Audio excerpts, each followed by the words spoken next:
तुम्हें अपने पुष्पवाणों का प्रयोग करने के लिए क्या ऋषि आश्रम को देवी संध्याएं मिली?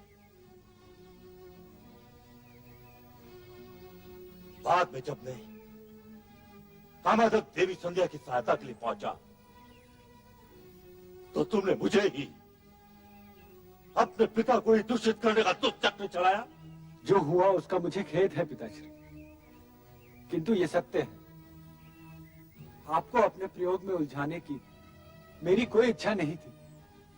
कामाविष्ट देवी संध्या के शरीर से निकली मोहिनी गंध ने आपको उनकी तरफ आकर्षित होने के लिए विवश कर दिया। और जो भी हुआ हो, किंतु आज तुम्हारे ही कारण लोक और शिव की दृष्टि में स्वयं लोक सृष्टा ब्रह्मा को लज्जित होना पड़ा, सदाशिव से क्षमा याचना करनी पड़ी। अब तुम्हें अपने किए का दंड मिलकर ही रहेगा।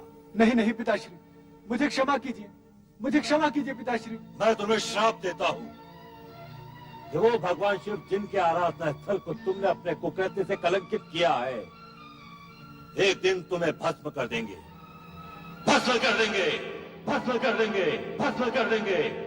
नहीं पिताश्री, मेरी रक्षा कीजिए पिताश्री, अपनी संतान की रक्षा कीजिए। नहीं पुत्र नहीं, श्राप तो धनुष से निकले हुए उस बाण की तरह है जिसे लौटाया नहीं जा सकता। एक बात और है, इसी श्राप में तुम्हारा और जगत का कल्याण भी निहित है, अतः इसे श्राप के साथ साथ आशीर्वाद भी समझो।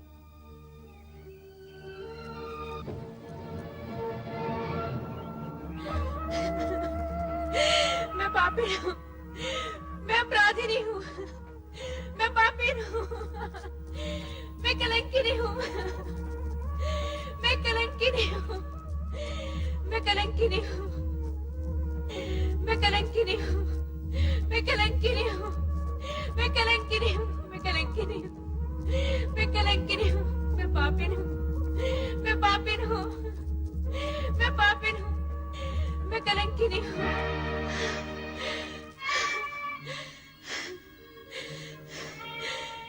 इतने बड़े पाप, इतने बड़े कलंक का बोझ लिए अब मैं ये जीवन कैसे व्यतीत करूंगी?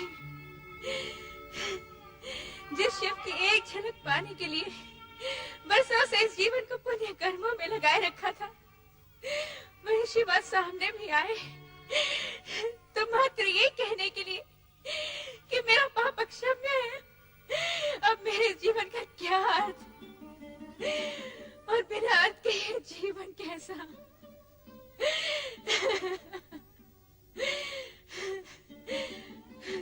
तो आज मैं इस जीवन का अंत ही किया देती हूँ। ठहरो देवी संध्या,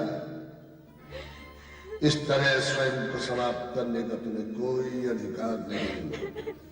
तुम ब्रह्मदेव की मानस पुत्री हो, तुम अपनी भूल का प्रायश्चित भी वैसे ही करोगी जैसे ब्रह्मा जी चाहेंगे। ओम नमः शिवाय, ओम नमः शिवाय, ओम नमः शिवाय, ओम नमः शिवाय, ओम नमः शिवाय, ओम नमः शिवाय। ब्रह्मा जी। ऋषि श्रेष्ठ वशिष्ठ। प्रणाम देव। सृजनकर्ता ब्रह्मा जी, मेरे आश्रम में पदार्पण करके आपने मुझे कृतार्थ किया। आसन ग्रहण करके जलपान करे देव। हम तुम्हारे पास चिंता युक्त आए हैं। हमारे ही मानस पुत्र कामदेव से आज एक बहुत बड़ा अपराध हुआ है। उसने महर्षिणी संध्या को अपने पुष्पवाण से कामाविष्ट कर दिया, जिससे आश्रम का वातावरण दूषित होने लगा। तब देवादिदेव श्री शिव शंकर ने एक ऋषि के आह्वान पर देवी संध्या को बहुत प्रताड़ित किया। पाप बोझ से लज्जित संध्या अपने जीवन का अंत करने ही वाली थी, किंतु उसे यह कहकर रोक दिया गया कि देह त्यागने से उसके पापों का प्रायश्चित नहीं होगा। आपकी बातों से ऐसा लगता है सृजनहार कि देवी संध्या ने ये भूल जानबूझकर नहीं की। हे ब्रह्मा जी, आपसे प्रार्थना है कि आप देवी का मार्गदर्शन करें और उन्हें प्रायश्चित करने का उपाय बताएं। मात्र एक उपाय है, वो है देवाधिदेव श्री शिव शंकर के क्रोध को अपनी तपस्या से शांत करना। तुम्हारे पास हम इस कारण से आए हैं कि तुम देवी संध्या के पास जाओ, शिव महिमा और शिव तपस्या की विधि से उन्हें अवगत कराओ। जो आज्ञा परमदेव।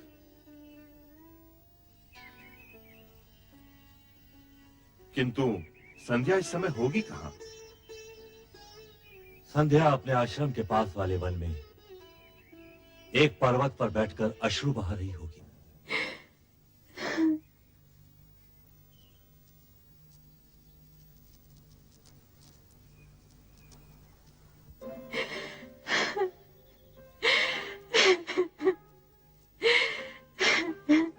देवी संध्या, मैं वशिष्ठ ऋषि हूं।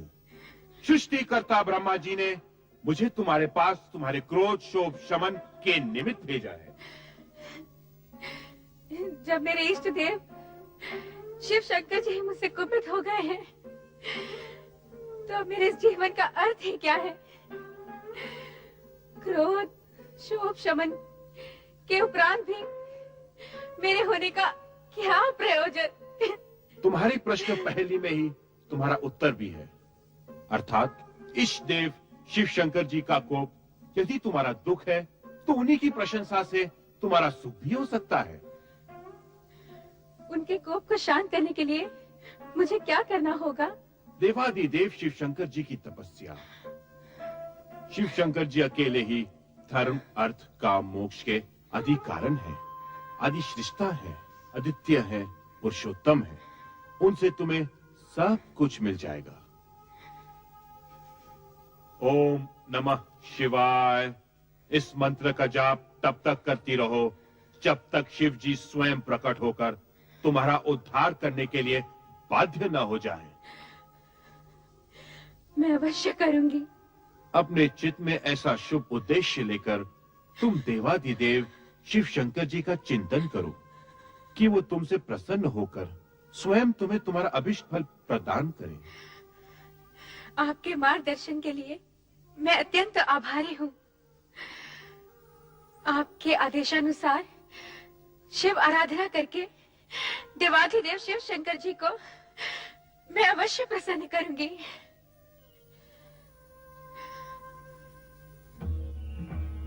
ओम नमः शिवाय।